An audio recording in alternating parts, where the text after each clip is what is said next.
What's going on there? This is Brian, the Conspiracy Theorist, coming at you with another video. Today we are going to talk about the ultimate question, the question that always gets asked. I get this question more than anything, and so I figured I'd make a video about it because it's just it's easier just to be able to give this video to somebody rather than having to always explain it. So I want to make a video about it and just tackle it the best that I can. And I'm going to be upfront and honest with you. There is no real answer or factual answer to this question, because if you think about it, how do you prove someone's intent? Isn't it easy to prove that somebody did something? But it's not easy, it's probably not even possible to prove why they did it. So that question is kind of like, it's relevant, but it's also irrelevant at the same time. It's kind of like, if I told you that your girlfriend cheated on you, would you really care why she did it as much as you would care that she did it? There's something to think about. Like, and why do people lie to begin with? Why does one person lie to another? Isn't it to have leverage over that person? Isn't it to have power over that person? Or to escape the consequences if you were to actually tell the truth instead, right? So that's just one thing to think about. Like, I don't know why people get hung up on this question so much. It was something that I never got hung up on because it just makes sense, right? I never had to ponder on it, but I'm making this video because it is the most asked question. And we're going to kind of dive deep into it because ultimately, in my personal opinion, it's a spiritual kind of thing. It all boils down to a spiritual thing. But I'm going to give you some other things to kind of ponder on in the meantime before we get to that. And we're going to talk about like space exploration, NASA's beginnings, the kind of the history leading up to the start of NASA, the Antarctic peace treaty and all that.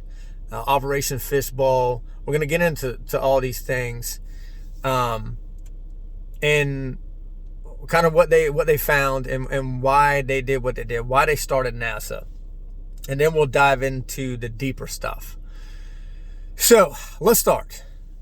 We already talked about having leverage. Why you would lie? Because you'll have leverage over that person. You'll have power over that person. But let's talk about when was it that we discovered, quote unquote, when did we learn that we lived on a spinning ball? If you ask the average person that's been completely indoctrinated and brainwashed by the indoctrination camps known as school, public school, and religious schools, they all teach the same thing. They'll tell you that we've known that we lived on a spinning ball for 2,000 years. It all started with Copernicus and the Greeks. So that's just something that we just regurgitate, because what are we taught in school? We're taught, go to school, sit in your seat, shut up, listen, memorize some shit, regurgitate it on a test. That's it. We're not taught to think outside the box, and we're taught at such an early age when we don't even have the cognitive ability to rationally think through things, to ask the right questions. That's why they catch us at such a young age, right? I forget who it was that says, give me a child up to the age of 7 and I'll have complete control over that person for the rest of their lives. I don't know who said that, but it's a powerful quote. It's so true. They get us so young. But with that being said, right, there's a story. A friend of mine, David Weiss, who's a legend in the flat earth community. So shout out to Dave Weiss for this interview that he did with a 102-year-old young lady. I'm going to call her a young lady. A couple years ago, 2 or 3 years ago. He was actually interviewing her on the World Fairs that took place in the 1800s. And so he had no direction. This conversation was not supposed to go in the direction that it did, but he got to a point and he asked her, what were they teaching you about the shape of the earth back in grade school? And to his amazement, she said that they taught that we lived on a flat earth. Go figure.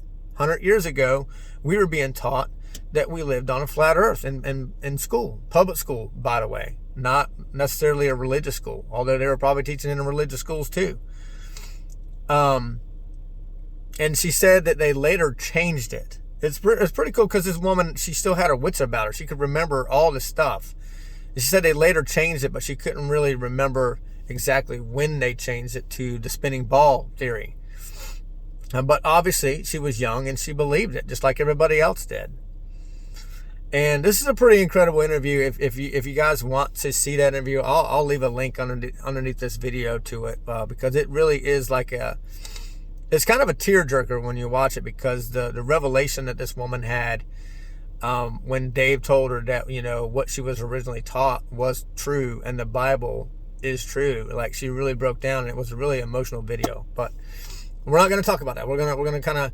So why do I bring this up? So we were taught the ball theory, the spinning ball theory, heliocentrism, is a brand new idea. It's a brand new concept, because for most of our recorded history, all of our ancient civilization, all of our ancestors taught that we lived on a flat earth. And it wasn't until like the early 1900s, or even as late, some countries were teaching that we lived on a flat earth as late as the 1960s. So people on that for a little bit. So when somebody tells you that we've known that the earth was a globe for 2,000 years, correct them on that, because it's just not true at all. It's just information that they're regurgitating. And we have people that are alive today, not many left, but people are alive today that can tell us the true history here. They were still burning people at the stake around the late 1800s to early 1900s for teaching anything other than flat earth.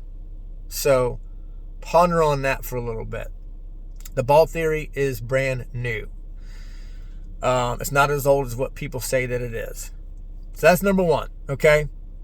But we're going to dive into the history leading up, because kind of keep that in mind, right?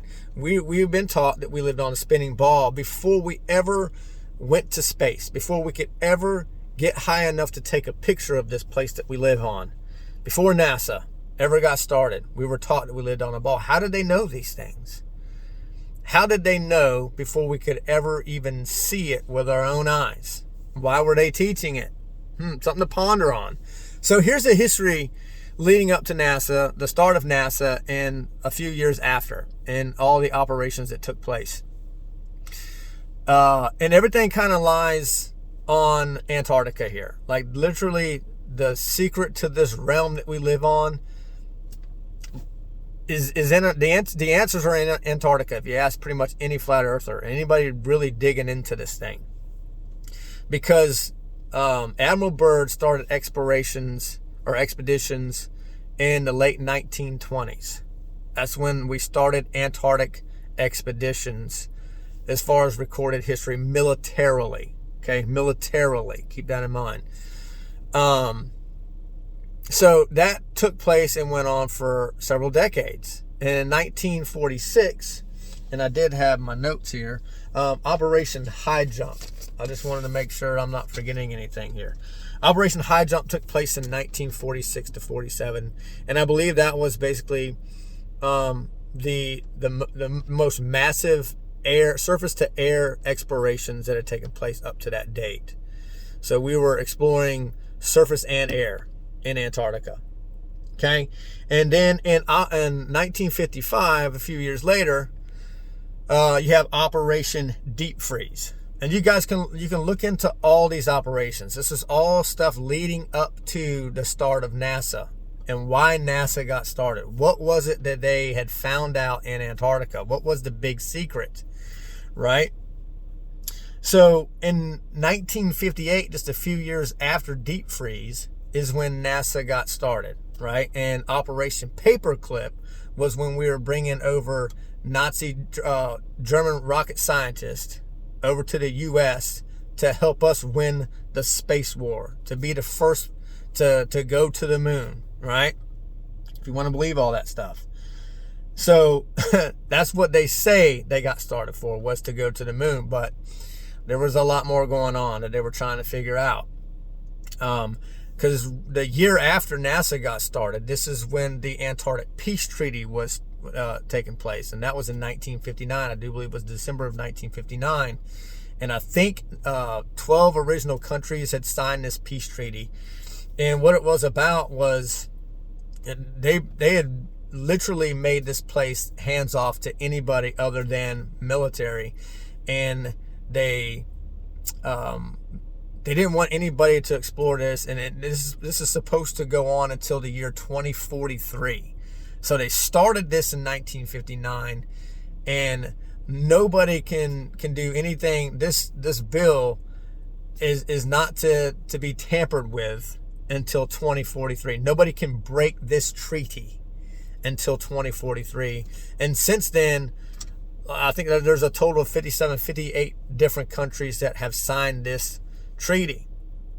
Where in history have we ever come to an agreement on land? Haven't we always fought over land?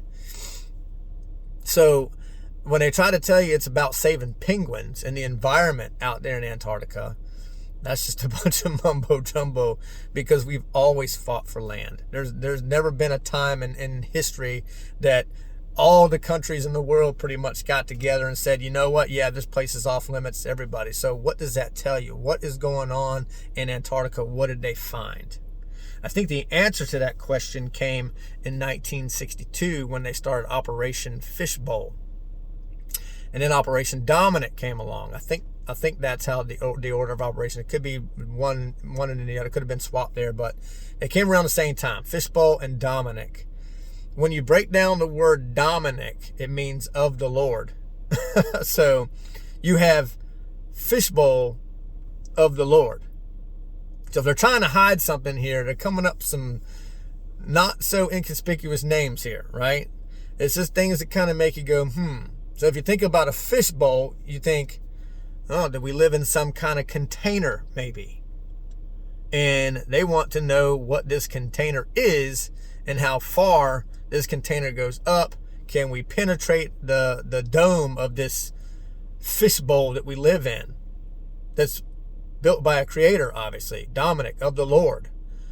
You put two and two together there, that kind of makes sense, right? So what Operation Fishbowl was they were sending up high altitude bombs trying to penetrate this dome or this barrier above us to see if we can get past it, right? So all these things, right, that were taking place there, and they try to tell us it was about a space race to the moon, which is complete nonsense. They were trying to penetrate the firmament, which is what the Bible calls it, right? The dome firmament above us. I think it's pretty clear to see that. So they're not completely telling us the truth there. So the question that you have to ask yourself, because they were teaching us we lived on a ball well before we ever went to space. And then once the space race started, because we were trying to beat the Russians, right? And they found out that they couldn't go high enough to get to the moon. Nowhere near high enough. There wasn't, the whole space thing was something that they had put in our imagination. And they figured out the hard way that they couldn't go. The question is, do you think they would tell you? My question is, why would they tell you? What would be more lucrative, to lie and keep that lie going, and just completely build our imagination on what space is? Because the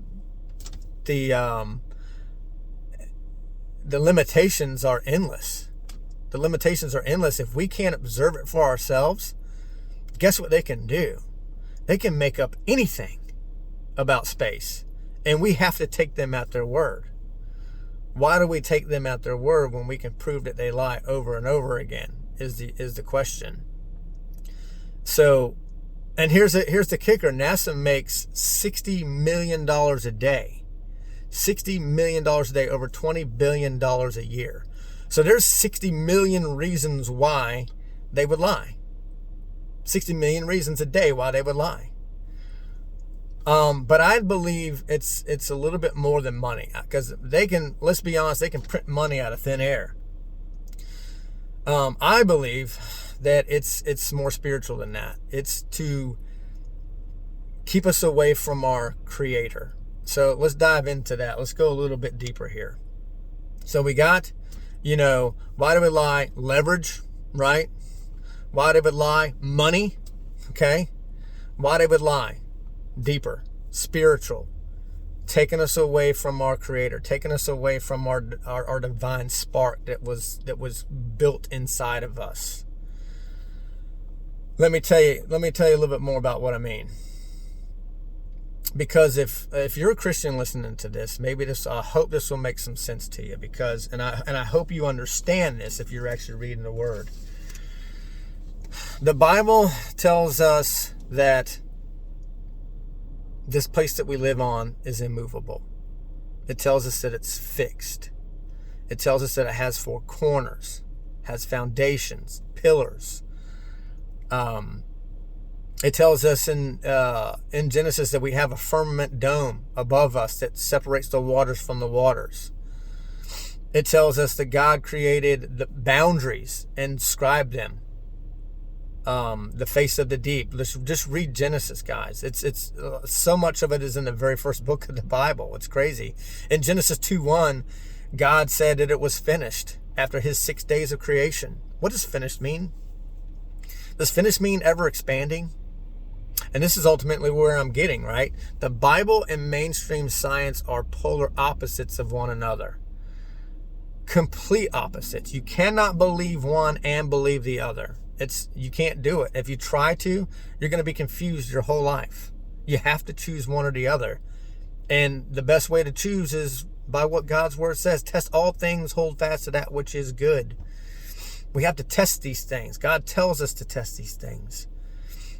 Because mainstream science says that we're a tiny insect, and this is key. This is where the spiritual part comes, guys.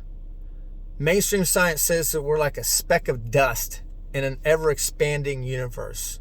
We're spinning, we're wobbling, we're tilted, we're going at unfathomable speeds through an ever-expanding universe, and God is so far away that he can't even hear our prayers. Think about how that makes you feel, right? Think about how that makes you feel.